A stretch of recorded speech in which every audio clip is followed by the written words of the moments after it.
Hello and welcome to the Supporting Independence Policy and Procedure Calling Off training video.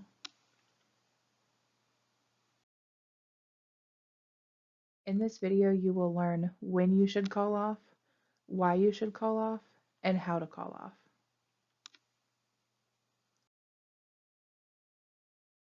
When you should call off. Covering shifts for our individuals sometimes takes quite a bit of time, especially if staff need to be moved around.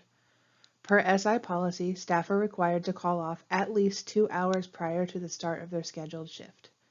If a staff member knows he or she is not coming to work and can call off sooner than 2 hours prior, that is strongly recommended. So if you wake up in the morning and you know for sure you're not coming into a shift at 2 p.m., please just go ahead and call. This will give us more time to get the shift covered.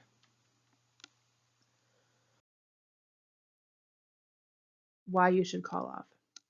Lots of call-offs may be avoided to prevent violating the attendance policy and receiving disciplinary action.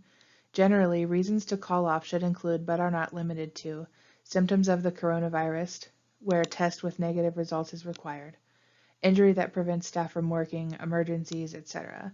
There are several reasons to call off.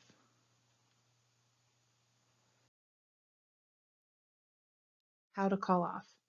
At least 2 hours prior to the start of their shift, staff should call the home manager if the home manager is on duty, the team lead if the team lead is on duty, or the on-call supervisor. You can figure out who is on duty at your site by checking the on-call calendar.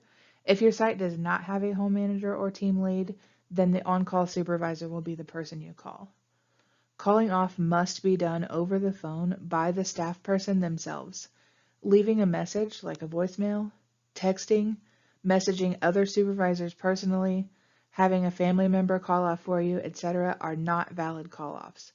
Improper call-offs will accelerate the disciplinary process.